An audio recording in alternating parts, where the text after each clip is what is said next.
పిల్లరా, మత్తయి సువార్తలో 21వ అధ్యాయము 41వ వచనం వరకు మనం నేర్చుకోవటం జరిగింది. ఇందులో ముఖ్యంగా 41వ వచనంలో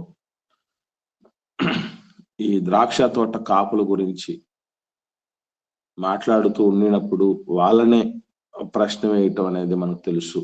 నేను కూడా దీనిలో ఈ విషయంలో మీరు ఏం గ్రహించారు, ఒక విషయం మనం చదివిన తర్వాత, ఒక విషయం చెప్పిన తర్వాత ఏం గ్రహించారని అడగటం. ఒకవేళ ఏదన్నా ఒక ప్రశ్న మీకు ఉద్భవించకపోతే నేనే ప్రశ్న అనేది మీ ముందు ఉంచటం, మీరు వాటికి ఆన్సర్స్ చేయటం అనేది జరుగుతుంది. చూసారా, ఇది యేసు ప్రభుల వారు, ప్రవక్తలు అందరూ కూడా అనుసరించినటువంటి పద్ధతి. ఎందుకనంటే వాళ్ళు ఉపమానాలు చెప్పి ఆ ఉపమానం ద్వారా ఏం చేయాలి ఇప్పుడు తర్వాత, ఇదంతా విన్న తర్వాత మీరు దీన్ని కన్క్లూడ్ చేయండి, దీన్ని ఫైనలైజ్ చేయండి, దీనికి తీర్పు తీర్చండి, దీని విషయమై మీరు న్యాయం తీర్చండి అన్నటువంటి విషయాన్ని వారు ముందు పెట్టినప్పుడు వాళ్ళు చక్కగా ఆలోచించారు. ఆలోచన చేయటం వరకు, తీర్పు తీర్చడం వరకు బాగానే ఉంది, కానీ అది ఎవరి కొరకు అనేది గ్రహించగలగాలి మొదటి భాగంగా. రెండవది, ఆ గ్రహించినటువంటి వాళ్ళు సరైన రీతిలో స్పందించాలి. అది చాలా చాలా ఇంపార్టెంట్. ఇక్కడే శాస్త్రులు, పరిచయులు, మనం కూడా దెబ్బతినేది.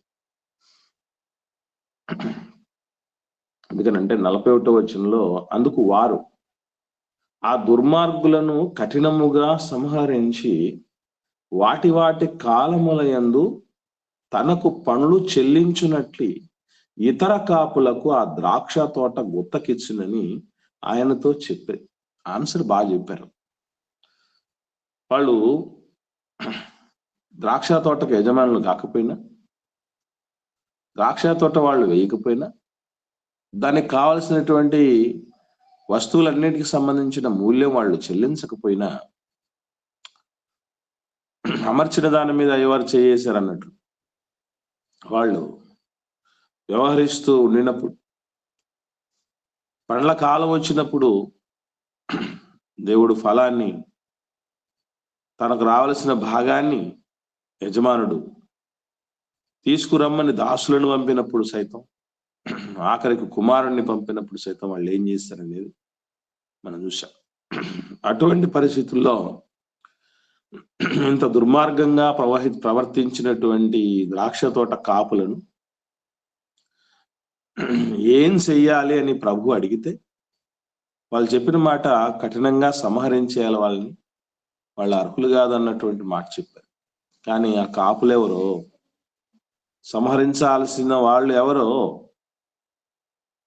వాళ్ళు ఏం చేశారో పొరపాటు, ఆ కాపులు ఎవరికి సాదృశ్యమో అన్నది గ్రహించినప్పటికీ కూడా వాళ్ళలో మార్పు రాలేదు. చూసారా, అదే అత్యంత ప్రమాదకరమైన పరిస్థితి. చూద్దాం, దేవుడి మాటలు కూడా మనకు అప్పుడప్పుడు ఎవరి ద్వారైనా వింటున్నప్పుడు, చదువుతున్నప్పుడు కానీ, వింటున్నప్పుడు కానీ, మన కోసమే చెప్పినట్లు అనిపించినప్పుడు మనం చాలా సంతోషపడాలి. ఎందుకంటే ఇన్ని కోట్ల మంది జనాలు ఉంటుండగా వాళ్ళందరిలో నా కోసమే నా దేవుడు మాట్లాడాడు, నా మీద దేవుడికి ఎంత ప్రేమ అన్నటువంటి పాజిటివ్ ఆలోచన మనకు కలిగి ఉండాలి తప్ప, నన్ను టార్గెట్ చేశాడు దేవుడు, లేదంటే దైవజనుడు మమ్మల్ని తప్పుపడుతున్నాడు, మమ్మల్ని కించపరుస్తున్నాడు, మమ్మల్ని అవమానపరుస్తున్నాడు అనే ఆలోచనలు చేస్తే శాస్త్రులు, పరిచయులకు మనకు డిఫరెన్స్ ఉండదు. ఒకసారి కిందికి చదువుతాం, ఇంకా ఏం మాట్లాడుతూ ఉంటున్నాడు. ఈ మాట చెప్పారు, యేసు ప్రభుల వారికి జవాబు చెప్పేశారు. చెప్పిన తర్వాత ప్రభులు వారు మాట్లాడుతూ 42వ వచనం చూస్తే, యేసు వారిని చూచి, ఇల్లు కట్టువారు నిషేధించిన రాయి మూలకు తలరాయి ఆయను, ఇది ప్రభువు వలననే కలిగెను, ఇది మన కన్నులకు ఆశ్చర్యము అను మాట మీరు లేఖనములలో ఎన్నడూను చదువలేదా? దేవుడు ఎంత గొప్పవాడిని అంటేనండి, ముందుగానే ప్రతి విషయంలో ఎక్కడెక్కడ మనం తప్పటడుగులు వేస్తామో, ఎక్కడ మనం పాపాన్ని మూటగట్టుకోవడానికి అవకాశం ఉందో అవన్నీ కూడా బాగుగా ఎరిగినటువంటి వాడు దేవుడు. అందుకే ప్రతిదీ ముందుగానే చక్కగా రాయించాడు. ఈ మాట మనకు పాత నిబంధనలో కీర్తనల గ్రంథంలో 118వ కీర్తనకు వద్దాం మనం. ఒకటి చదవండి. కీర్తనల గ్రంథం 118వ కీర్తన 22, 23 వచనాలు చూద్దాం. ఇల్లు కట్టువారు నిషేధించిన రాయి మూలకు తలరాయి ఆయను. అది యెహోవా వలన కలిగినది. అది మన కన్నులకు ఆశ్చర్యము. చూడండి, ఇల్లు కట్టువారు నిషేధించిన రాయని దాని గురించి అయినటువంటి విషయాన్ని 118వ కీర్తనలో చాలా క్లారిటీగా ఈ 2 వచనాల్లో రాయబడింది. 150 కీర్తనలు ఉంటే దాంట్లో మెస్సియా కీర్తనలు అని కొన్ని ఉన్నాయి. చాలా మందికి తెలియదు మెస్సియా కీర్తనలు అంటే. ఎవరికైనా ఐడియా ఉందండి మెస్సియా కీర్తనలు అంటే ఏంటనేది? అఫ్ కోర్స్ దాని మీద ఏమైనా రాసిండరు. మళ్ళీ చెప్తున్నా, కీర్తన పైన మెస్సియా కీర్తన అయితే రాసిండరు. కానీ ఒక క్లాసిఫికేషన్, ఒక వర్గీకరణ చేసేటప్పుడు కీర్తనల గ్రంథాన్ని చాలా ఉన్నాయి. కీర్తనల్లో ప్రార్థనలు కూడా ఉన్నాయి. కీర్తనల్లో పశ్చాత్తాప కీర్తనలు కొన్ని ఉన్నాయి, ఆనంద కీర్తనలు కొన్ని ఉన్నాయి, స్తుతి కీర్తనలు కొన్ని ఉన్నాయి, అలాగే మెస్సియా కీర్తనలు అనేవి కొన్ని ఉన్నాయి. అంటే అసలు మెస్సియా కీర్తనలు అంటే ఏంటో అర్థం ఎవరికైనా ఐడియా ఉందా? వందనాలమ్మా, చెప్పండి. అంటే యేసు ప్రభువుల గురించి తెలియజేసిన కీర్తనలని అనుకుంటున్నా. 22వ కీర్తనలో ఇచ్చినారు కదన్నా, 22వ కీర్తన. అంతేమ్మా, కరెక్ట్, అంతే. మెస్సియా కీర్తనలు అంటే మెస్సియా రాసిన కీర్తనలు కాదు, కానీ అమ్మ చెప్పినట్టు ఆయన కొరకు, క్రీస్తు కొరకు, యేసు ప్రభుల వారి కొరకు రాయబడిన ప్రవచనాలతో కూడినటువంటి కీర్తనను మెస్సియా కీర్తన అని అంటారు. ఇలాంటివి కీర్తనల గ్రంథంలో చాలా ఉన్నాయి. అందులో భాగంగా ఈ 118వ కీర్తన కూడా మెస్సియా కీర్తన అని అంటారు. ఇందులో మనం తెలుసుకోవాల్సినటువంటి విషయం ఏంటంటే, దేవుని ప్రతినిధులుగా, దేవుని పిల్లలుగా ఉన్నటువంటి మనల్ని అనేక రకాలైన పోలికలతో పోల్చడం జరిగింది. ఆ పోలికల్లో మనకు అందరికీ తెలుసు, ఇప్పుడు ద్రాక్ష తోట మనమే అన్నటువంటి పోలిక ఉంది. నేను ద్రాక్ష వల్లిని, మీరు తీగలు అని కూడా యేసు ప్రభులు వారు పోల్చినటువంటి పరిస్థితి ఉంది. మీరు లోకానికి వెలుగు అంటే వెలుగుతో పోల్చిన సందర్భాలని, ఉప్పు అని చెప్పాడు, ఉప్పుతో పోల్చినటువంటి సందర్భాలు ఉన్నాయి. గొర్రెలు అన్నటువంటి పోలిక ఒకటి ఉంది. అలాగే ఇక్కడ దేవుని పిల్లలని, దేవుని ప్రతినిధులను ఎలా పోలుస్తున్నాడు దేవుడు అంటే, ఇల్లు కట్టువారు అనే మాట రాయబడింది. అంటే తాపిమేస్తులు, మనమంతా తాపిమేస్తులు. ఎవరు వీళ్ళు? అసలు ఇల్లు కట్టువారు అనగానే ఇక్కడ చాలా మంది అనుకున్న విషయం ఏంటంటే, కేవలం శాస్త్రులు, పరిసయ్యులు అనుకుంటారు. కాదు.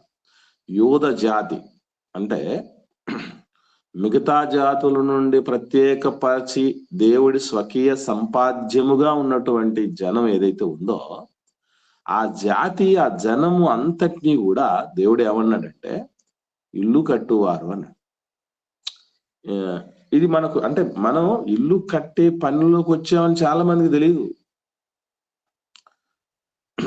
మనకు జ్ఞానవంతురాలు తన ఇల్లు కట్టుకొను, 3 రాలు తన ఇల్లును ఊడబెరుక్కొను అనే మాట సామెతల గ్రంథంలో మనం చదివాం కదా ఏమండి. మరి జ్ఞానవంతురాలు అనగానే ఇదేదో ఆడకూతురుకు సంబంధించిందిలే, మనకు కాదు, మగవాళ్ళకు సంబంధించింది కాదు అనేటువంటి ఆలోచన చాలా మంది చేస్తారు. ఇది కూడా తప్పే. ఎందుకంటే ఆడపిల్ల అంటే స్త్రీ కోసం రాయబడిన ప్రతి మాట కేవలం స్త్రీల కొరకే అనుకుంటే పొరపాటు. అది పురుషులకు కూడా వర్తిస్తుంది. ఇది ఎలా అంటారు? పురుషులకు కూడా వర్తిస్తుంది అని అన్నాం కదా, ఎలా, దేన్ని బట్టి మనం దాన్ని ఫైనలైజ్ చేసుకోవాలి చెప్పండి? అంటే నా కొడుకులు నా కూతుర్లు అని దేవుడు అంటాడు కదన్న వాక్యంలో. నా అది కాదమ్మా. కుమార్తె ముఖ్యంగా ఇప్పుడు స్త్రీల కోసమే అన్నటువంటి రీతిగా రాయబడిన మాటలు కొన్ని ఉంటాయి, కానీ అవి పురుషులకు కూడా తీసుకోవాలి అని చెప్పడానికి మనం ఏ ఆధారం తీసుకుంటాము? అంటే కూతుర్ని కూడా జ్ఞానవంతురాలు ఇల్లు కట్టుకొనును అన్నారు కదన్నా. ఇల్లు అంటే ఇంకా మన శరీరము, మన అవయవాలన్నీ ఇల్లు కదన్నా. కోసం కాదమ్మా నేను మాట్లాడేది, ఇల్లు కోసం కాదు. స్త్రీలు అని ప్రస్తావించినది పురుషులు కూడా తీసుకోవాలి అన్నాను కదా. ఎందుకు అట్లాగా? ఎందుకంటే మనం బైబిల్లో కూతుర్ని ఎక్కువగా నా చెప్పమ్మా. కుమారుడా నాకు బైబిల్లో ఎక్కువగా నా కుమారుడా అని చెప్పింటాడు కదన్నా. అవునమ్మా.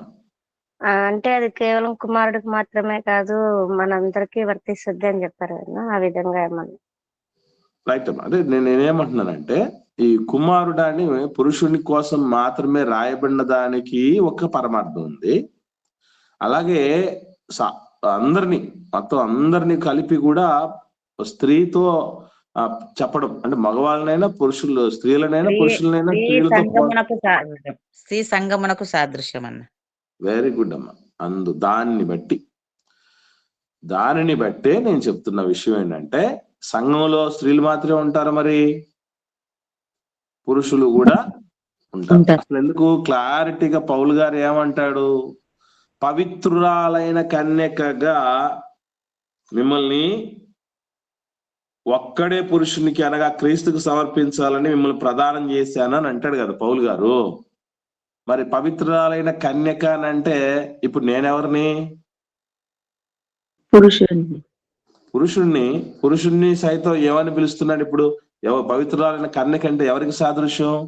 సంఘానికి సాదృశ్యం, సార్వత్రిక సంఘానికి సాదృశ్యం. దాంట్లో ఎందరో పురుషులు కూడా లేరా మరి? కనుక నేను ఏం చెప్తున్నానంటే, సంఘం కొరకు మాట్లాడుతున్నటువంటి విషయాలు ఏవైతే ఉంటున్నాయో వాటినన్నిటినీ స్త్రీ కోసం అన్నట్టు చెప్పబడ్డాయి. అలా చెప్పినంత మాత్రం చేత ఇది మనకు మగవాళ్ళకు సంబంధించింది కానే కాదు అనడానికి లేదు. Okay right. ఇక్కడ మనం జాగ్రత్తగా ఆలోచన చేస్తే ఉన్నటువంటి విషయంలోనికి వస్తే, ఇల్లు కట్టేటటువంటి వారు అని రాయబడింది. ఇల్లు కట్టేటటువంటి వారు అన్నటువంటిది మనం గుర్తుంచుకోవాల్సిన విషయం ఏంటంటే, భౌతికమైన తాపి మేస్తులు మనం కాదు కదా, అనుకోవాల్సిన పని లేదు. క్లారిటీగా ఇల్లు కట్టువారంటే ఎవరిని చెప్పబడిందో ఒకసారి చూద్దాం. అపొస్తలుల కార్యములు 4వ అధ్యాయం 11వ వచనం చూద్దాం. 11వ వచనం చదవండి ఒకరు.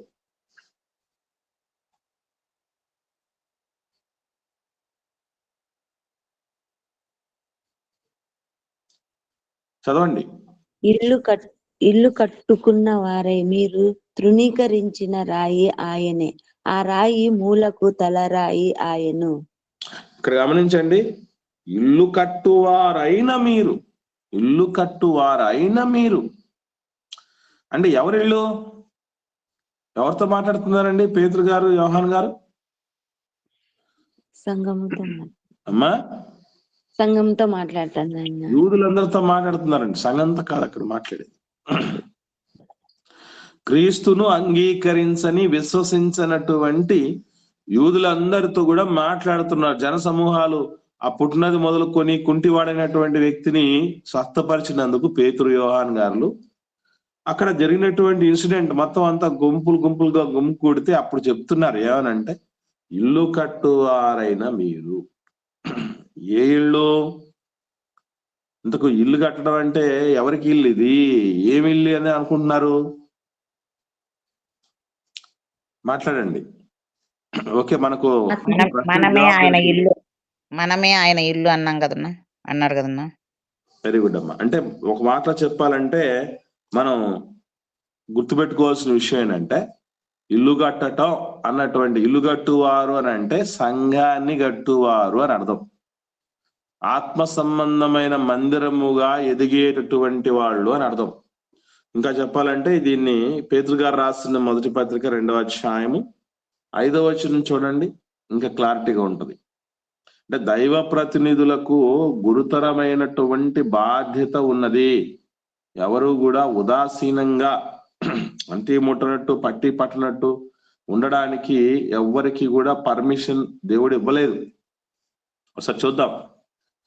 పేతురు గారు రాస్తున్న 1 పేతురు 2వ అధ్యాయము 5వ వచనం చదవండి ఒకరు. యేసుక్రీస్తు ద్వారా దేవునికి అనుకూలమగు ఆత్మ సంబంధమైన బలులను అర్పించుటకు పరిశుద్ధ యాజకులుగా ఉండునట్లు మీరును సజీవమైన రాళ్లవలె నుండి ఆత్మ సంబంధమైన మందిరముగా కట్టబడుచున్నారు. చూడండి, అర్థమైందా మనకి ఇక్కడ క్లారిటీగా? ఇల్లు కట్టడం, కట్టువారు అని అంటే మనం అందరం కూడా క్రైస్తవులం, దేవుని పిల్లలం. ఒక రోజు దేవుని మందను, అంటే దేవుని బిడ్డల యొక్క గుంపును సిద్ధపరచటానికి, సమకూర్చటానికి ఏర్పరచబడినటువంటి వాళ్ళు ఇశ్రాయేలీయులు, యూదులు. ఇప్పుడు ఆ పరంపరను కొనసాగించాల్సినటువంటి వాళ్ళు ఎవరు అని అంటే, మొదటి శతాబ్ద కాలంలో అపోస్తలులు, ఆదిమ సంఘం చేసింది ఈ పని. అపోస్తలులు, ఆదిమ సంఘం అనే వాళ్ళు చేయటం జరిగింది ఈ పని, ఇల్లు కట్టేటటువంటి పని. ఆత్మ సంబంధమైనటువంటి మందిరాన్ని కట్టేటటువంటి పనిని చేపట్టడం జరిగింది. వాళ్ళు సమర్థవంతంగా చేయటం జరిగింది. ఒక్కొక్క వాళ్ళ కన్స్ట్రక్షన్స్ ఎంత ర్యాపిడ్ గా, ఎంత స్పీడ్ గా, ఎంత తేజంతో, ఎంత అద్భుతమైనటువంటి రీతిలో ప్రభావవంతంగా చేశారనేది మనం అపోస్తలుల కాలంలో అంతా చూసినప్పుడు మనకు చక్కగా అర్థం అవుద్ది. ఇప్పుడు ఈ బాధ్యత దేవుని పిల్లలైన మనకు ఉన్నది. చాలా మందికి ఏదో క్రైస్తవుల్లోనికి వస్తున్నామంటే మనకున్నటువంటి బాధలు క్లియర్ చేసుకోవడానికి వస్తున్నా అని మాత్రమే అనుకోకండి. మనకున్నటువంటి కష్టాలు దేవుడి దగ్గరగా క్లియర్ చేసుకోవడానికి వస్తున్నా అని మాత్రమే అనుకోకండి. అంతకు మించి ఎంత అద్భుతమైనటువంటి పనిలో ఉన్నామని అంటే, ఆత్మ సంబంధమైనటువంటి మందిరాన్ని కట్టేటటువంటి పనిలో ఉంటున్నాం. అది మరవకండి. క్రైస్తవం, శిష్యరికం ఒక ఆత్మ సంబంధమైనటువంటి మందిరంగా మనల్ని కట్టడానికి కొందరు కష్టపడ్డారు. తర్వాత ఆ బాధ్యతను మనం తీసుకోవాల్సినటువంటి పరిస్థితి ఉంటుంది. అది మరొకండి. తరతరాలకు ఒక చైన్ ప్రాసెస్ లాగా జరగాల్సినటువంటిది. ఎక్కడ కానీ ఈ కనెక్షన్ అనేది డిస్కనెక్ట్ అవ్వకూడదు. కాబట్టి ఈరోజు మనం ఇల్లు కట్టే పనిలో ఎవరెవరు ఏ పని చేస్తున్నాం, సంఘంలో దేవుని బిడ్డల యొక్క సమూహాన్ని పెంచటం కోసం మనం ఏ పాత్ర పోషిస్తున్నాం? ఇటుక అందిస్తున్నావా? ఇసుక తెస్తున్నావా? సిమెంట్ కొని తెచ్చి తేగలుగుతున్నావా? దాన్ని కల్పిస్తున్నామా? రాళ్ళు అందిస్తున్నామా?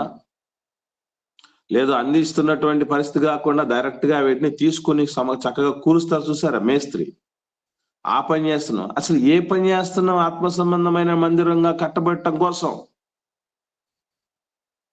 ఈరోజు మరి ఇకపోతే కట్టే వాళ్లకు ఒక విఘ్నత ఉండాలి. అదే చాలా జాగ్రత్తగా మనం గుర్తుపెట్టుకోవాల్సింది. యేసు ప్రభులు వారు ఒక నేరారోపణ చేశారు ఆ రోజు శాస్త్రుల పరిశీలన మీద. ఏమనంటే, ఇల్లు కట్టేస్తున్నారు, బానే ఉంది, మీరు ఇల్లు కట్టువారు మీరే, బానే ఉంది, కానీ నిషేధించారు కొన్ని రాళ్లను. తాపీ మేస్త్రి పునాది వేసేటప్పుడు, ముఖ్యంగా పునాది వేసేటప్పుడు రాళ్ళు వేస్తారు కదా, పునాది రాళ్ళు అంటారు. పునాది కట్టేటప్పుడు రాళ్ళు అనేది చాలా కీలకమైనటువంటి పాత్ర పోషిస్తాయి. ఈ పాత్ర పోషించేటువంటి రాళ్లను ఆ పునాది రాళ్లుగా కూర్చేటప్పుడు కొన్ని రాళ్లను తాపీ మేస్త్రి ఏం చేస్తాడంటే, ఇది ఓటి రాయి, ఇది సున్నపు రాయి లాంటి రాయి, గట్టి రాయి కాదు అనేటటువంటి ఉద్దేశంతో కొన్ని రాళ్ళని ఏం చేస్తారంటే పునాది కోసం వాడకుండా పక్కన పడేస్తారు. అదే చెప్తున్నాడు, ఇల్లు కట్టువారు నిషేధించిన రాయి అంటే వాస్తవంగా దానిలో, ఆ రాయిలో మంచి లక్షణాలు ఉన్నాయి.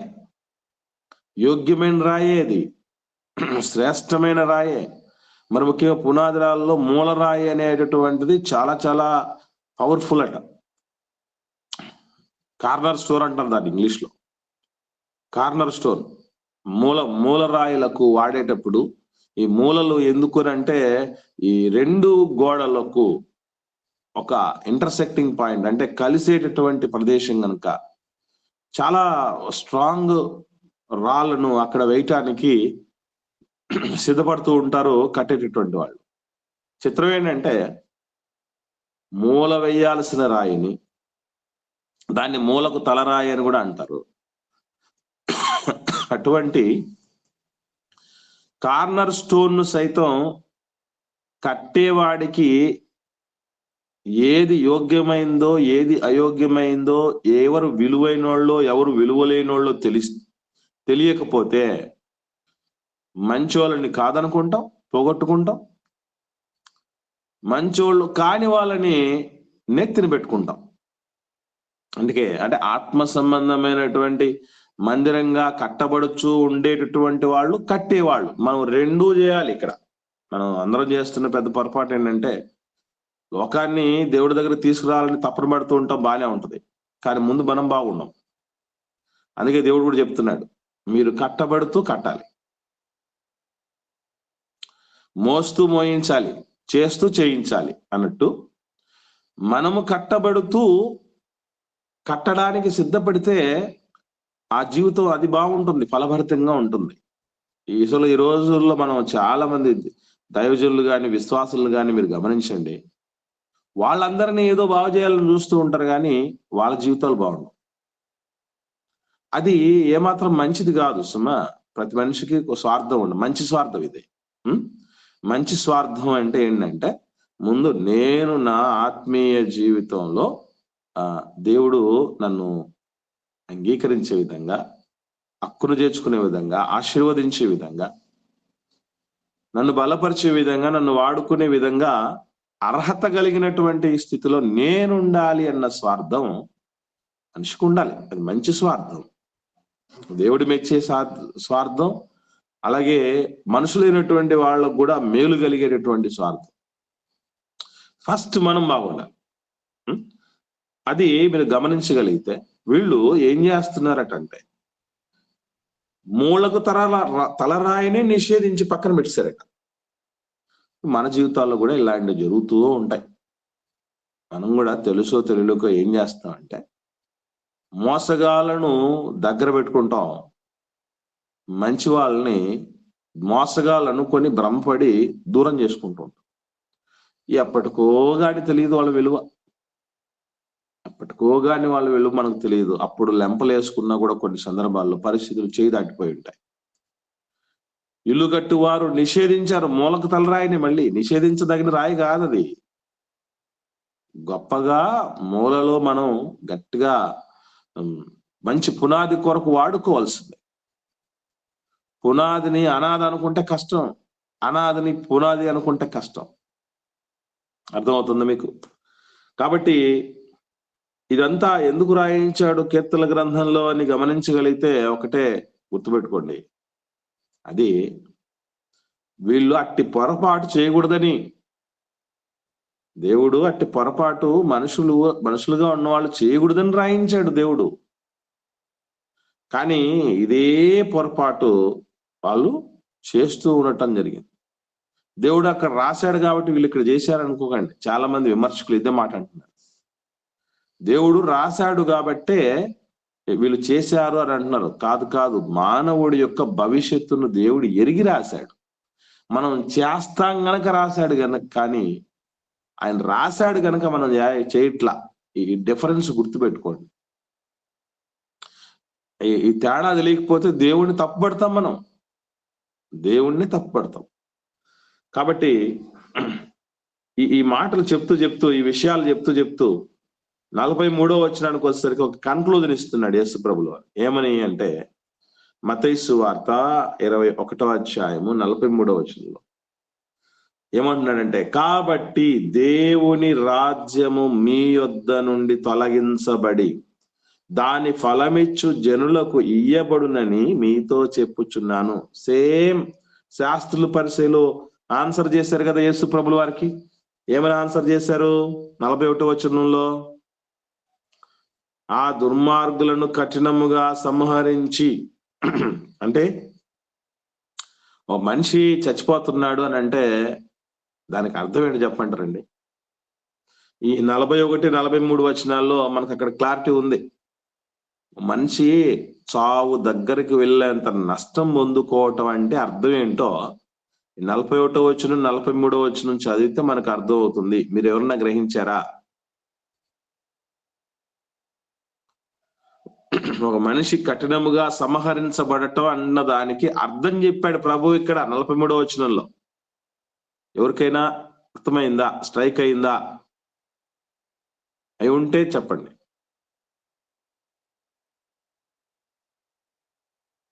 దుర్మార్గంగా ప్రవర్తించిన వారిని సంహరించాలి కఠినంగా అని సెలవిచ్చున్నారనా? కాదమ్మా, అసలు కఠినముగా సంహరించడం అంటే ఏంటో 43వ వచనంలో యేసుప్రభు వారు జవాబు చెప్తున్నాడు. వాళ్ళకు వాక్యం చెప్పబడినప్పుడు వాళ్ళు స్వీకరించకుండా ఉంటే అది మళ్ళా మనకు మళ్ళా ఎప్పుడు దొరకదు, అది తీసివేయబడుతుంది అని చెప్పినాను. ఓకే, మా దగ్గరకు వచ్చారు. దేవుని రాజ్యం వారి యొద్ద నుంచి తీసివేయడం అంతే. దేవుని రాజ్యం మానవుల దగ్గర నుంచి దూరం అయిపోవటమే మానవుని యొక్క మరణం. అంటే ఆత్మీయ మరణం అంటే ఏదో అనుకోకండి. ఎప్పుడైతే దైవికమైనటువంటి రాజ్యంలో దేవుని యొక్క కార్యాల్లో, దేవుడి సన్నిధిలో దేవుని పిల్లలతో కలిసి ప్రయాణం చేయలేని పరిస్థితి ఏదైతే ఉందో, మనం వాళ్ళతో అందరితో కలగలిసి ఎదగలేని స్థితి ఏదైతే ఉందో, అదేనండి మానవుని యొక్క పతనం అంటే. ఏదో కాదు. ఇప్పుడు సంసోన్ గారు పతనం అయిపోయాడు. ఏమై పతనం అయ్యాడు అంటారు? సంసోన్ గారు పతనమైపోయాడే, ఏమైంది? ఏమై అలా అయిపోయాడు చెప్పండి? ఏమని రాయబడింది బైబిల్లో? యెహోవా అతనిని ఎడబాసెనని ఎరగలేదు అని రాయబడింది. అంటే దేవుడు మనిషి పతనం అయిపోయాడంటే మనం అయితే ఏమనుకుంటాం అంటే అతనికి ఏదో డబ్బు కలిసి రాకపోతే మరి పతనం అయిపోతున్నాడు, బలహీనపడిపోతున్నాడు, వెనకబడిపోతున్నాడు అని అనుకుంటాం. ఉద్యోగం రాకపోతే వెనకబడిపోతున్నాడు అనుకోవటం, అలాగే ఒక ఇల్లు కట్టుకోలేకపోతే ఏదన్నా ఇంకా చేతగాని వాళ్ళు అయిపోతున్నారు అనుకోవటం, ఇది అనుకుంటాం మనం. అసలు మీకు విషయం ఏంటంటే దేవుని గురించినటువంటి ఆసక్తి, భక్తి తాలూకు ఆసక్తి మనకు లేకుండా పోయిందంటే అదే చావంటే. అసలు చావంటే ఏంటి అంటే అదే ప్రియులరా, గుర్తుపెట్టుకోండి.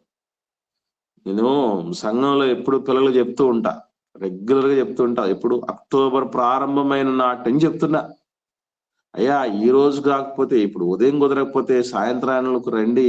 ఆహారం అది ఆత్మకు ఆహారం. అయ్యా ఎన్నో మెలకువలు నేర్పించబడతాయి. పోనీ ఈ రోజు కుదరకపోతే మరుసటి రోజు రండి, మరుసటి రోజు కుదరకపోతే ఆ మరుసటి రోజు రండి, ఈ వారం కుదరకపోతే వచ్చే వారం రండి, ఈ నెల కుదరకపోతే వచ్చే నెలన్న రండి, మీరు బాగుపోడండి అని ఎంత చెప్పినా కూడా వాళ్ళకి ఇవి ఎక్కట్లా. కారణం ఏంటంటే ఇప్పుడు శవం దగ్గర చెవిటోడు ముందన్నా శంఖం ఊస్తే కాస్త ఎక్కువ గట్టిగా ఊస్తే వినడానికి అవకాశం ఉందనుకోండి. చచ్చిన శవం ముందు ఊస్తే,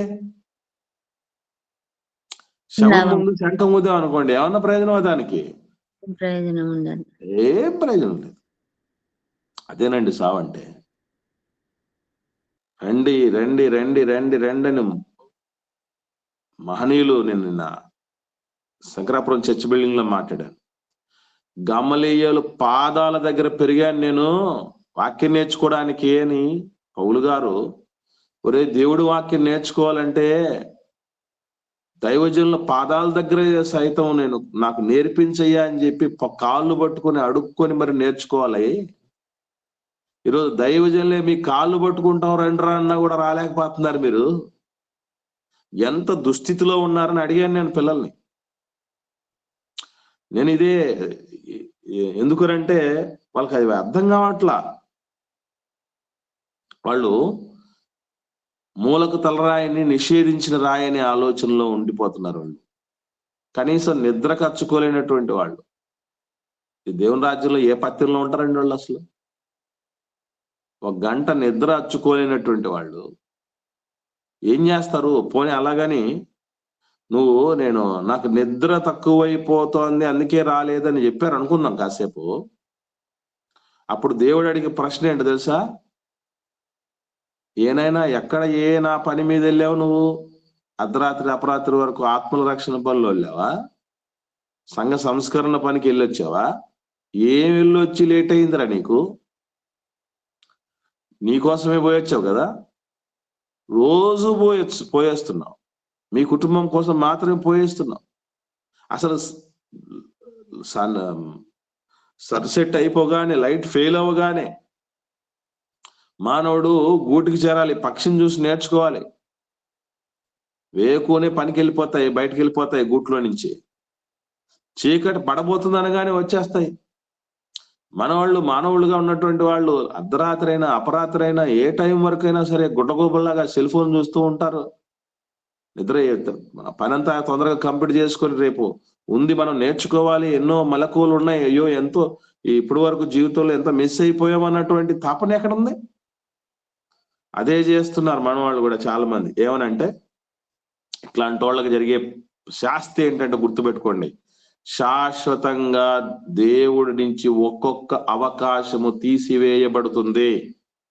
ఇది నేను శాపం పెడుతున్నది కాదు సుమా, నేను శాపం పెట్టి చెప్తున్న మాటలు కాదు ఇవి.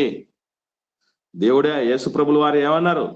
దేవుని రాజ్యం మీ యొద్ద నుండి తొలగించబడుతుంది, పరలోక రాజ్యము సమీపించబడింది, రండి రండి మారు మనసు పొందండి అని ఏ స్వరము గలమెత్తి అనేక సార్లు పిలిచిందో అదే స్వరము చెబుతున్నది ఏమనంటే నీ దగ్గర నుంచి దేవుని రాజ్యమే తీసేయబడుతుంది. ఆసక్తి సన్నగిల్లిందో గుర్తుపెట్టుకోండి, ఆధ్యాత్మిక పతనం మొదలైంది, ఆధ్యాత్మిక బలహీనత మొదలైంది, ఆధ్యాత్మిక చావుకు దగ్గర ఉన్నామనేది విషయం మర్చిపోకండి. ఏం దేవుళ్ళేండి, ఏం ప్రార్థనలేండి, ఏం ఆన్లైన్ క్లాసులు లేండి, ఏం ఆరాధనలేండి అనే పరిస్థితి వచ్చింది అనుకోండి మానవులకి, అయిపోయింది. మన దగ్గర నుంచి అది ఎప్పుడైతే తీసేయబడుతుందో అప్పుడు ఆ జీవితం ఎట్లా తయారవుతుందంటేనండి దారుణం. 10 మందికి వడ్డీ వార్చినటువంటి అన్ని సమకూర్చిన వడ్డించిన విస్తరిలా ఉన్నది ఒక్కసారిగా కుక్కలు చింపిన విస్తరిలాగా మారిపోద్ది. అది నాకు తెలుసు కనుకనే నేను ఎప్పుడు ఏం చేసుకోవాలనుకుంటాను, నేనే దేవుడు కూడా ఎప్పుడైనా ఏది కోరుకుంటాడంటే కోరుండి పని నువ్వే భుజాల మీద ఎత్తుకోవాలి, అంత ప్రేమ నీకు కలగాలి. ఎవడో చెబితే కాదు, ఎవడో పంపు కొడితే ఎంతసేపు కొడతాడు కొట్టాడు పంపు. పెద్దలు అంటారు కదా, ఒకరు పెట్టిన గోచి ఎంతసేపు నిలబడద్దండి మనకు పెట్టుకోవాలని. ఎవరైనా ఎన్నైనా చెప్పండి, మీకు కలగకపోతే ఎవరేం చేయలేరు. దేవుడే వచ్చి చెప్పినా కూడా బొరకెక్కవు. ఇటువంటి వాళ్ళ దగ్గరికి నుంచి దేవుడు చెప్తున్న మాట ఏంటంటే తీసేస్తాను, ఎప్పటికీ అందుబాటులో ఉంటుంది, ఎప్పటికీ తలుపు తడతాడు అని అనుకోకండి, ఎప్పటికీ అవకాశం ఇచ్చేస్తాడని అనుకోకండి. తలుపునొద్ద నిలుచుండి తట్టుచున్న ప్రభువే తలుపు వేసేస్తాడు, తలుపు మూసేస్తాడు. 100 సంవత్సరాలు ఓడ తలుపు తెరిచాడు, దాదాపుగా 100 సంవత్సరాలు నోహు గారి కాలంలో. మళ్ళీ దేవుడే మూసాడు. ఎంతమంది అడుగుంటారు?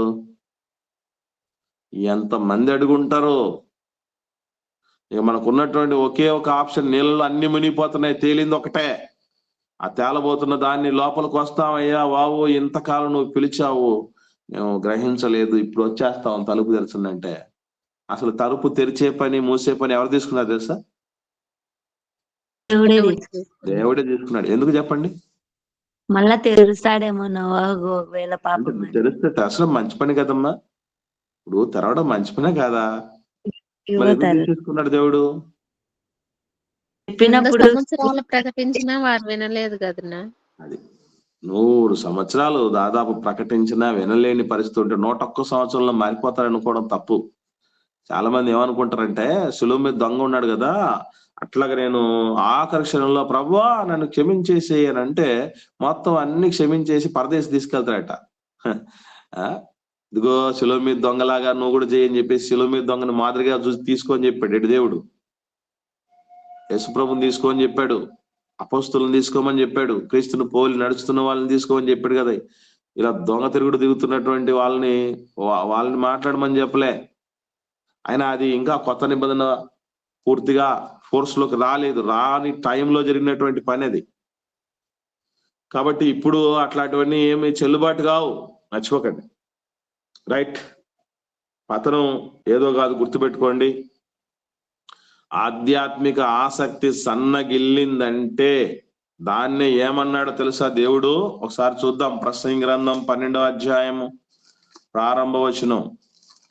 ప్రసంగి గ్రంథం 12వ అధ్యాయము ప్రారంభ వచనం చూడండి ఏమంటున్నాడు. దుర్దినములు రాకముందే ఇప్పుడు వీటి యందు నాకు సంతోషము లేదని నీవు చెప్పు సంవత్సరములు రాకముందే తేజస్సుకును సూర్యచంద్ర నక్షత్రములకును చీకటి కమ్మకముందే వాన వెలిసిన తర్వాత మేఘములు మరలా రాకముందే నీ బాల్య దినముల యందే నీ సృష్టికర్తను స్మరణకు తెచ్చుకొనుము. ఇప్పుడు నేను అడుగుతున్న ప్రశ్న ఏంటంటే, ఇది చాలాసార్లు మనం చదివాం కదా, దుర్దినాలంటే ఏమని చెప్తున్నట్టున్నారు చెప్పండి దేవుడు ఇక్కడ? మనిషి జీవితంలో దుర్దినాలంటే ఏమని చెప్తున్నట్టు ఉంది? చివరి రోజులు, దేవుణ్ణి జ్ఞాపకం తెచ్చుకోకముందే అన్నాడు. చివరి రోజులు అనేది కూడా కరెక్టే తమ్ముడు.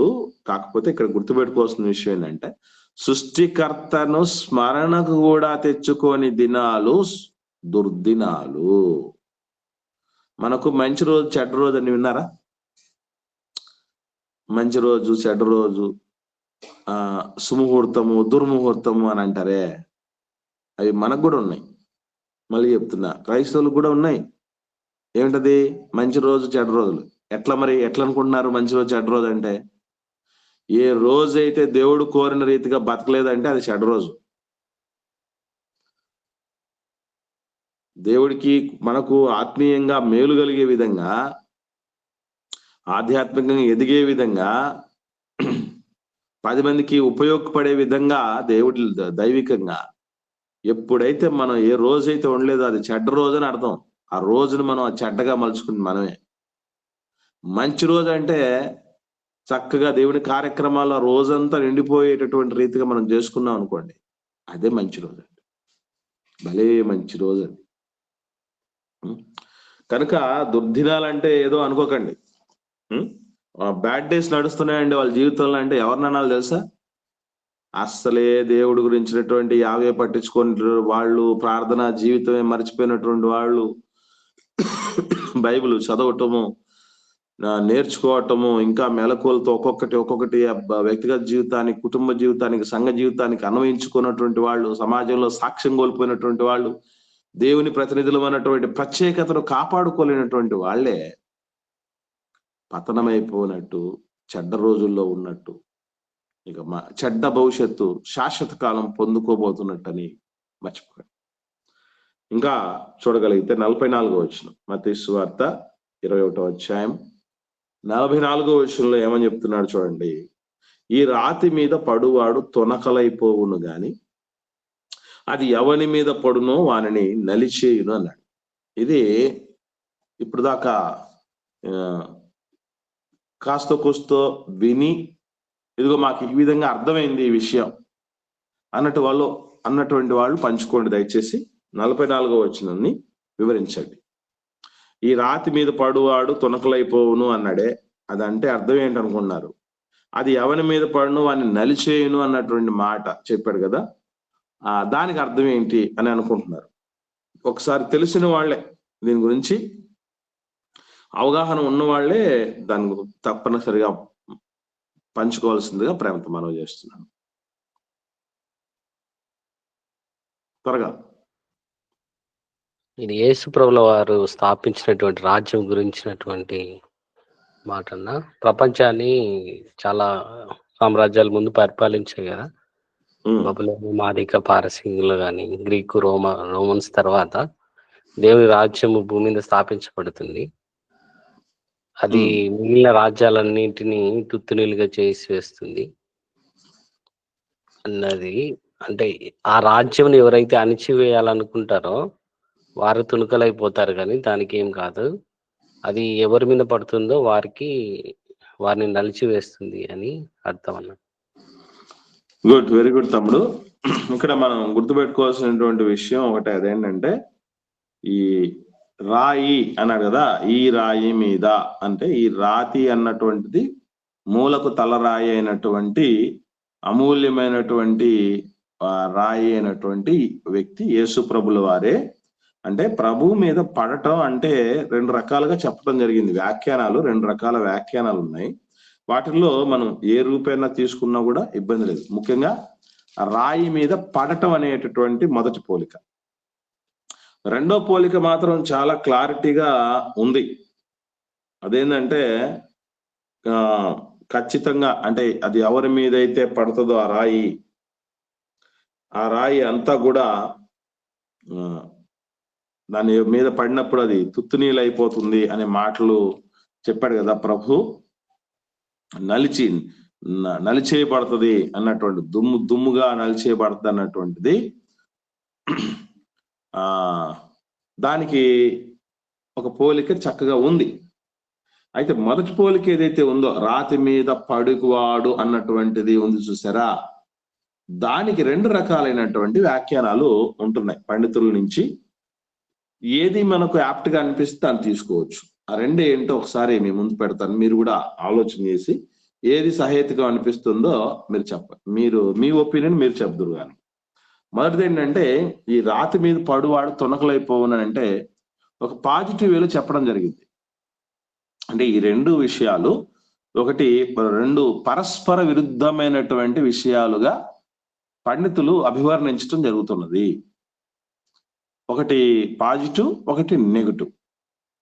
అంటే నువ్వు విన్నావా, ఓకే, నమ్మినవాడు రక్షించబడును, నమ్మిన వాడికి శిక్ష విధించబడిన అనేది రెండు పరస్పర విరుద్ధమైన విషయాలు కదా. నమ్మడం, నమ్మకపోవటం, రక్షణ, శిక్ష, ఈ రెండు కూడా పరస్పర విరుద్ధంగా ఉన్నాయి కదా. అలాంటి కోవకు చెందినటువంటి వచనమే ఇది. మొదటిదేమో మేలుకరమైంది, ఈ రాతి మీద పడువాడు తొనకలైపోనన్నది మేలుకరమైంది. రెండవది, ఈ రాయి ఎవరి మీద అయితే పడుతుందో వాడిని నలిచేస్తుంది అని చెప్పినటువంటి మాట మాత్రం అది ఒక ప్రమాదకరమైంది, ఒక హెచ్చరికతో కూడుకున్నది, నాశనానికి సంబంధించినటువంటి విషయం అని తెలియపరచడం జరిగింది. ఎందుకు, ఎలా ఇది మొదటిది ముఖ్యంగా రక్షణకు సంబంధించింది అంటే, ఒక మనిషి క్రీస్తు మీద అంటే రాయి మీద పడటం అంటే రక్షణ పొందుకున్నటువంటి వ్యక్తి గత జీవితపు తాలూకు స్మృతులన్నీ కూడా తొనకలైపోయేటటువంటి విధంగా చేసుకుంటాడు. మారు మనసు పొందటం అని అంటే నూతన సృష్టిగా మారటం అంటే పాతది పోవాలి కదా, పాతది గతించాలి కదా. పాతది తొనకలైపోయింది. ఇప్పుడు తొనకలైపోయిందంటే అసలే లేకుండా పోయిందని అర్థం. సో ఆ రీతిగా ఆయన దగ్గరికి రావటం. ఇంకోటి ఏంటంటే, ఆ రాతి మీద పడటం అంటే క్రీస్తును రక్షకుడిగా అంగీకరించడానికి ఆయన దగ్గరికి చేరిపోవటం అన్నటువంటి పోలిక కూడా చెప్పడం జరిగింది. ఈ రెండో పోలిక ఏమిటి అని గమనించగలిగితే, అది తొనకలైపోవును అన్నది ఎవరైనా అంటే క్రీస్తు జోలికి ఆయన ఏదో ఒకటి చేసేద్దాం అన్నటువంటి రీతిగా వచ్చిన ప్రమాదమే. ఆయన ఎవరినైనా శిక్షిద్దామనే ఆయన ఎవరి మీదకి వచ్చినా కూడా వాళ్ళకే ప్రమాదమే అనేటటువంటి రీతిగా కూడా చెప్పడం జరిగింది. అంటే రెండు ప్రమాదకరమైనటువంటి విషయాలే అని రెండవ వ్యాఖ్యానం చెప్పడం జరిగింది. రెండవ వ్యాఖ్యానానికి సంబంధించి ముఖ్యంగా ఆ రాతి మీద పడటం అన్నటువంటిది ఇది కూడా నెగిటివే, ఇది కూడా ప్రమాదకరమైందే, ఇది కూడా శిక్షకు సంబంధించింది అని చెప్పటానికి ఒక క్లూ పేతురు గారు రాసిన మొదటి పత్రిక 2వ అధ్యాయం 7-8 వచనాలు చూద్దాం. ఒకరు చదవండి. పేతురు గారు రాసిన మొదటి పత్రిక 2వ అధ్యాయము 7-8 వచనాలు. విశ్వసించుచున్న మీకు ఆయన అమూల్యమైన వాడు. విశ్వసింపని వారికైతే ఇల్లు కట్టువారు ఏ రాతిని నిషేధించితిరో అదే మూలకు తలరాయి ఆయను. సరే, గమనించండి. ఇక్కడ మనకేమర్థమైంది? విశ్వసించుచున్న మీకు ఆయన అమూల్యమైన వాడు. విశ్వసింపని వారికైతే ఇల్లు కట్టువారు ఏ రాతిని నిషేధించితిరో అదే మూలకు తలరాయి ఆయను, మరియు అది అడ్డురాయి అడ్డుబండ అన్నాడు ఇక్కడ. గమనించండి క్లారిటీగా. ఇప్పుడు అడ్డురాయి అడ్డుబండకు తగులుకుంటే ఏమవుతారు చెప్పండి? కింద పడతారు. రాయి మీద పడతారు. ఏ రాయికి తగులుకుంటారో ఆ రాయి మీద పడతారు కదా. చిన్న రాయి అయితే కింద పడతారమ్మా. పెద్ద రాయి అయింది అనుకోండి ఏమవుతారు? ఏ రాయికి తట్టుకుంటారో అదే రాయి మీద పడతారు. అంటే ఈ రాతి మీద పడువాడు అని చెప్పారే, అంటే అర్థం ఏంటంటే ఇదిగో ఇక్కడ చెప్తున్నాడు చూడండి. కట్టువారు వాక్యమునకు అవిధేయులై తొట్రిల్లుచున్నారు. అంటే తొట్రిల్లిపోతున్నటువంటి వారిని ఈ రాయి మీద పడువాడు అన్నటువంటి రీతిగా ప్రభు చెప్పి ఉంటారు అన్నటువంటి విషయాన్ని మరికొందరు పండితులు వ్యాఖ్యానిస్తున్నారు.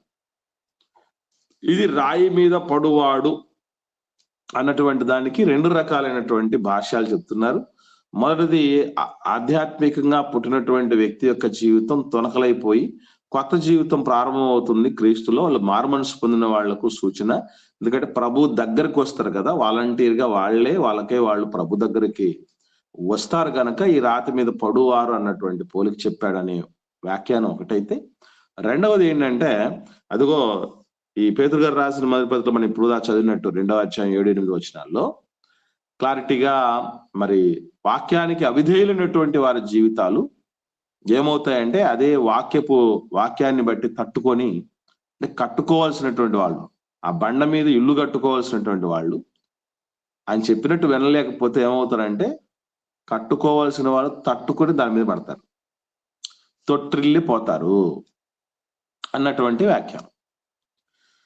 ఇక నలిచేయును అన్న దాని మీద మాత్రం ఫుల్ క్లారిటీ ఉంది. ఏమిటి ఆ క్లారిటీ అంటే, మనకు ఇంతకుముందు దానియేలు గ్రంథంలో తమ్ముడు సురేష్ పంచుకున్నట్లు దానియేలు గ్రంథంలో మనకు ఒక ప్రవచనం ఉంది. అదేంటనేది ఒకసారి చూద్దాం. దానియేలు గ్రంథం అక్కడ రాయబడినటువంటి ప్రవచనం 2వ అధ్యాయము 44వ వచనం చూద్దాం.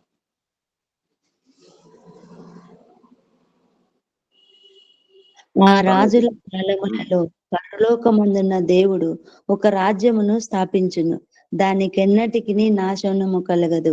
ఆ రాజ్యము దాన్ని పొందిన వారికి గాక మరెవరికి చెందదు. అది ముందు చెప్పిన రాజ్యములన్నింటినీ పగలగొట్టి నిర్మూలము చేయును గాని అది యుగ యుగముల వరకు నిలుచును. చూడండి, పగలగొడుతుంది, నిర్మూలన చేస్తుంది అనే మాటలు, నలిచివేయబడతాయి అవి అని ఇంకొక దానికంటే ముందు ఇంకా ముందున్నటువంటి మాటలో చూడగలిగితే 34వ వచనం చూడండి. మరియు చేతి సహాయము లేక తీయబడిన ఒక రాయి, ఇనుము మరియు మట్టియు కలిసిన ఆ ప్రతిమ యొక్క పాదముల మీద పడి దాని పాదములను తుత్తునియ్యులుగా విరగొట్టునట్లు తమకు కనబడెను. చూడండి, సో ఇది ఒక మాటలో చెప్పాలంటే నలిచేయును అన్నటువంటి మాట. రాయి ఎవరి మీద అయితే పడుతుందో అని అంటే గుర్తుపెట్టుకోవాల్సిన విషయం ఏంటంటే, జీవితాన్ని ఉన్నతంగా కట్టుకోవటానికి ఏ రాయి అయితే ఉపయోగపడుతుందో కట్టుకోవాలన్నటువంటి తపనతో మనం ఆలోచన చేస్తే ఏం చేసుకోవాల్సిన పని లేదు, మనకి ఎందుకు పనికిరాదు అనుకుంటే అదే రాయి మనం మీద పడితే మనం నలిగిపోతాం, తుత్తునీయులు అయిపోతారు. ప్రపంచాన్ని గడగడలాడించిన రాజ్యాలు సైతం క్రీస్తు జోలికి రావటం జరిగింది. క్రీస్తు కూడా వాళ్ళ మీదకి వెళ్ళిన పరిస్థితి వస్తే ఏమైపోతుందనంటే నలిచేయబడతారు. కాబట్టి ఆ స్థితిలో చూడకూడదు మనం. యెహోవా దయాళుడని రుచి చూడండి అంతే తప్ప, ఆయన గనక ఒక్కసారి న్యాయము తీర్చటానికి పరమ న్యాయాధిపతి సింహాసనం మీద కూర్చున్నాడంటే ఎవ్వరు తరంగారు ఆయన ముందు. ఆయన రాగద్వేషాలకు అతీతంగా తీర్పు తీర్చగలిగినటువంటి వ్యక్తి. కాబట్టి మనకు ఆ స్థితిలో తండ్రిని చూడకుండా జాగ్రత్త వహించాల్సింది మనమే. సో ఈ 2 రకాలైనటువంటి వ్యాఖ్యానాలు, ముఖ్యంగా ఈ రాతి మీద ఎవడు పడునో అన్నటువంటి దాని మీద 2 రకాలైనటువంటి వ్యాఖ్యానాలు ఉన్నాయి. కానీ ఆ రాయి ఎవరి మీద పడుతుందో వాళ్ళు నలిచేయబడతారనే దానికి సంబంధించి మాత్రం ఒకటే ఉంది. ఈ రెండిట్లో మనం ఏ రీతిగా మీరు తీసుకున్నా కూడా ఇబ్బంది ఏం లేదు. 2 కూడా మనకు వాక్యానికి దగ్గరగా ఉన్నటువంటి పోలికలు గానే ఉంటున్నాయి, తప్పేం లేదు. రైట్. తర్వాత 45వ వచనంలో ప్రాముఖ్యంగా మనం గ్రహించాల్సిన విషయం ఒకటి ఉంది. మత్తయి సువార్త 21వ అధ్యాయం 45వ వచనంలో ప్రధాన యాజకులు పరిసయ్యులు ఆయన చెప్పిన ఉపమానములు విని తమ్మును గూర్చియే చెప్పినని గ్రహించారు. ఏం ప్రయోజనం? గ్రహింపులు 2 రకాలండి. గ్రహించారు అని చెప్పినంత మాత్రం చేత మనం సంకలు గుద్దుకోవాల్సిన పని లేదు. అంటే ఓకే ఇది శుభపరిణామం అనేటటువంటి ఆలోచన పొరపాటు కూడా చేయకూడదు. ఎందుకంటే గ్రహించిన ప్రతి ఒక్కరూ తెగించలేరు, బాగుపడాలని తెగించలేరు. ఇప్పుడు ఒక చిన్న విషయం చెప్తాను మీకు అర్థం కావటానికి. నేను పొరపాటు చేశాను అని ఇస్కరియోతు యూదా గ్రహించాడా లేదా చెప్పండి? గ్రహించినాడు. గ్రహించింది మంచి గ్రహింపమ్మా, అది మంచి గ్రహింపుగా మారలేదా? మంచి గ్రహింపుగా మారింటే చచ్చిపోడు కదా. ఆ మంచి గ్రహింపుగా మారింటే ఏం చేయడానికి అవకాశం ఉండేది ఒకసారి చెప్పండి. మారేదానికి అవకాశం ఉండింది. అది కాదమ్మా, మంచి గ్రహింపుగా మారాడు అని చెప్పడానికి మనం ఏం చెప్పడం, ఏం చేసి ఉండొచ్చు?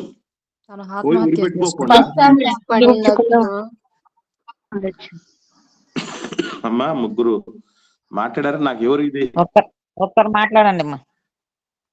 పేతురు గారు పశ్చాత్తాపడి ఎలాగైతే మారిపోయినాడో అలాగే ఈయన కూడా మారి ఉండొచ్చునా? ఓకే, ఇంకా కొంచెం దగ్గర రావాలా? చెప్పండి అమ్మా ప్రియా సిస్టర్. మారుంటే క్రీస్తును అప్పగించకుండా ఉండేవారు. ఓకే అమ్మా, అప్పగించాడేలేండి, అప్పగించాడు, అయిపోయింది. తర్వాత ఏంటి? తర్వాత ఏం చేయడానికి అవకాశం ఉంది చెప్పండి, అది చెప్పండి. చేసుకోకుండా ఉండేవారు. ఇంకా పశ్చాత్తాపడ్డారని ఉంది.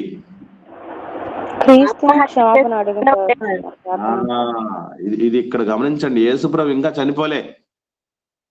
యేసుప్రభు ఇంకా చనిపోలే. శిలువ మీద దొంగే యేసు, నీవు నీ రాజ్యంలోనికి వచ్చినప్పుడు నన్ను జ్ఞాపకం చేసుకో, మేము చేసిన దానికి శిక్ష అనుభవిస్తున్నావు, నువ్వు ఏ పాపం ఎరుగునటువంటి వాడివి అని అతను పశ్చాత్తాపడి దేవుడు యేసుప్రభు దగ్గర క్షమాపణ కోరాడు.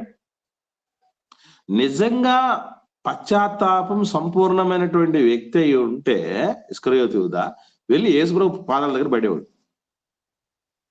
యేసుప్రభు పాదాల దగ్గర పడిపోయాడు. ఇంకేం చాలేదు ప్రభు, ఇంకా ప్రభువా నాకు నీ విషయంలో నేను చేసిన ఈ పాతకం విషయంలో నన్ను క్షమించని అడగడు. కాబట్టి మారు మనస్సునకు తగిన ఫలములు ఫలించండి అంటే తగని ఫలములు కూడా ఫలించే వాళ్ళు ఉంటారు, మర్చిపోకండి. గ్రహించిన వాళ్ళందరూ బాగుపడతారని అనుకోకూడదు. ఇదిగో వీళ్ళు కూడా గ్రహించారు, శాస్త్రులు పరిశీలు కూడా గ్రహించారు. ఏం ప్రయోజనం? ఏం చేయాలనుకున్నారంటే వీళ్ళు 46వ వచనం చూడండి. మత్తయి సువార్త 21వ అధ్యాయం 46వ వచనంలో ఆయనను పట్టుకున్న సమయము చూచుచుండిరి గాని జనులందరూ ఆయనను ప్రవక్త అని ఎంచిరి కనుక వారికి భయపడి. ఇదేంటిది? గ్రహించిన వాడు పట్టుకోవాలనా? ఒకవేళ పట్టుకున్నా ఏం పట్టుకోవాలి చెప్పండి? గ్రహించిన వాళ్ళు పట్టుకోవాలనా? యేసుప్రభువులు పట్టుకోవాలని చూస్తున్నారట. వాస్తవంగా గ్రహింపు మంచి గ్రహింపు అయితే ఏం పట్టుకోవాలి? యేసుప్రభుని ఆయన పాదాలు పట్టుకోవాలి. మరణాని కోసం అప్పగించడానికి, శిక్షకు అప్పగించడానికి పట్టుకోవటం కాదు, యేసుప్రభు పాదాలు పట్టుకోవాలి. కానీ ఆ పని చేయలేదు. అంటే గ్రహించిన ప్రతి ఒక్కరు మారిపోతారని అనుకోకండి. బాప్తీసం తీసుకున్న ప్రతి ఒక్కరు పరలోకానికి చేరండి. ఇది మన అందరూ అంగీకరించాల్సిన చేదు నిజం. ఎంతమందిని మనం చూడలేదు బాప్తీసం తీసుకున్న వాళ్ళు మళ్ళీ లోకంలో కలుసుకున్న ఎంతమంది చూడలేదండి? నామకార్థంగా బతికినటువంటి వాళ్ళు ఎంతమంది చూడలేదు? మనం పుట్టినటువంటి వాళ్ళు పాలు తాగడానికి సిద్ధపడినటువంటి వాళ్ళు ఏం బాగుపడతారండి చెప్పండి? ఏం ఎదుగుతారో చెప్పండి? కానీ ఇలాంటి ఉన్నారు. దయచేసి ఇట్లాంటి వాటి విషయంలో గమనించి మనం ఎప్పుడైనా బాగుపడాలంటే గుర్తుపెట్టుకోండి, అది ఎవరో శాస్త్రులు పరిశీలకు యూదులకు ఇశ్రాయేళ్లకు చెప్పిన మాటలే అనుకుంటే ఎవరికి బుర్రకెక్కవు, ఎవరు బాగుపడరు. ఆ రోజు వాళ్ళు అలా చేశారు, ఈ రోజు కూడా మనం వాళ్ళని పోలున్నామా అన్నటువంటి ఆత్మ విమర్శ చేసుకోవాలి. మనల్ని మనం విమర్శించుకోవటానికి దేవుడి వాక్యం అనే అద్దం దగ్గరకు వస్తున్నాం. అద్దం ఏం చెప్తుందంటే ఉన్నది ఉన్నట్టు చెబుతుంది, కనికట్టు అస్సలు వెళ్ళదు. చింపిరి జుట్టు తెలితే చింపిరి జుట్టుతో ఉన్నా అని చెప్తుంది, ఏ ఫేస్ ఏ కలర్ తో మనం వెళ్తే ఆ కలర్ లో ఉన్నామని చెప్తుంది, ఏ రీతిగా వెళ్తే అదే రీతిగా ఉన్నది ఉన్నట్టు చెప్తుంది. దాన్ని బట్టి మనల్ని సరి చేసుకోవటమే. మనం అద్దం మళ్ళీ సరి చేసుకోకుండా మళ్ళీ దాని దగ్గరకు వస్తే బుద్ధి లేదురా గాడిద అన్న అందం. మనమే విగ్రహత ఏం చేయాలి, ఓహో జుట్టు చిరిగిపోయింది అని దాన్ని సరి చేసుకోవాలి. ముఖం మీద ఏదో దుమ్ము ధూళి ఏదో ఉంది, ఉండకూడదు ఉంది అని తీసుకొని క్లీన్ చేసుకోవాలి. కాబట్టి దేవుడి వాక్యం కూడా మనల్ని ఇదిగో అద్దంలాగే మనల్ని హెచ్చరిస్తుంది, దిద్దుకోమనే అవకాశం ఇస్తుంది. దాన్ని సద్వినియోగపరచుకోవాలి. ఓకే, ఇది మత్తయి సువార్త 21వ అధ్యాయంలో 42వ వచనం నుండి 46వ వచనం వరకు ఉన్నటువంటి విషయాలు. ఈ మాటతో, ఈ వచనంతో 21వ అధ్యాయం పూర్తయింది. 22వ అధ్యాయంలోనికి మనం రేపటి నుంచి ప్రవేశిస్తాం. ఎవరికైనా ఏమైనా సందేహాలు ఉంటే దయచేసి అడగండి.